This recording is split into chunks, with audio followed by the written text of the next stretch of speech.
ملګرو ساینسدانانو بیا یو داسې سیاره موندلې ده چې ساینسدانان دا اندازه کوي چې په دغه سیاره باندې زندګي ممکنه ده.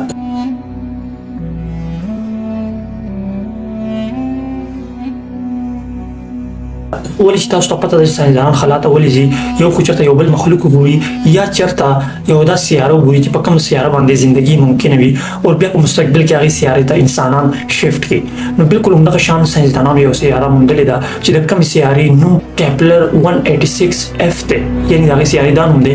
او دا سیاره زموږ په دې خپله ګلیکسۍ کې یو سولر سیسټم دی، د کوم سولر سیسټم نوم چې کیپلر 186 دی. په هغې سولر سیسټم کې دا 5مه سیاره ده او دې سیارې ته ساینسدانانو چې کوم نوم ورکړی دی هغه کیپلر 186F دی، یعنې دا نوم یې ورکړی دی. او دا سیاره چې کومه ده دا دومره پورې اسرار ده او دومره ښه سیاره ده، د نورو سیارو نه بالکل مختلفه ده.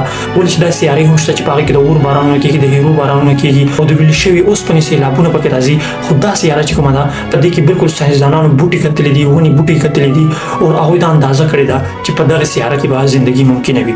تاسو امیجن کړئ چې زموږ په دې خپله دنیا کې ماښام ټایم کې څنګه ماحول وي، نه ګرمي وي نه یخني وي، بالکل سوری وي، لمر په ډوبېدو باندې وي.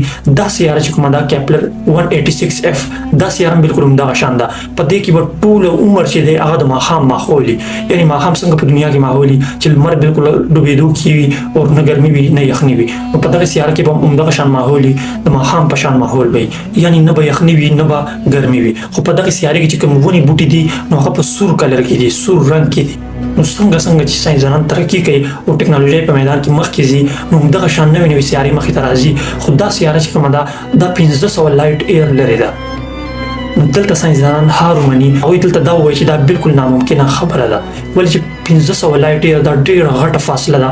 که چېرته د دنیا چې کوم تر اوسه پورې یو 30 سپیډ والا خلایي جهاز خلایي مشین چې کوم جوړ شوی دی، وایجر چې کوم جوړ شوی دی، د هغې سپیډ چې کوم دی هغه په 1 سیکنډ کې 163 دی. نو که چېرته په هغې سپیډ کې دغه سیارې ته نن روان شئ نو څومره عمر به راځي تاسو ته پته ده. د دنیا د دومره های سپیډ مشین کې هم که چېرته تاسو کښېنئ چې په 1 سیکنډ کې 163 کیلومیټره سفر طی کولی شي نو دې سیارې ته به تاسو 92 کروړه کالو کې ورسئ. دلته چې کله ساینسدانان وګوري بیا هغوی دا ووایي چې دلته تلل ناممکنه ده او په مستقبل کې کیدای شي یو داسې ټکنالوژي جوړه شي چې دغه سیارې ته تګ اسان شي. ستاسو یې په اړه نظر څه دی؟ حتما راته په کمنټ کې ووایئ او دا ویډیو خامخا مخکې شیر کړئ او د نورو معلوماتو لپاره زموږ د آی ډي فالو کړئ. والسلام.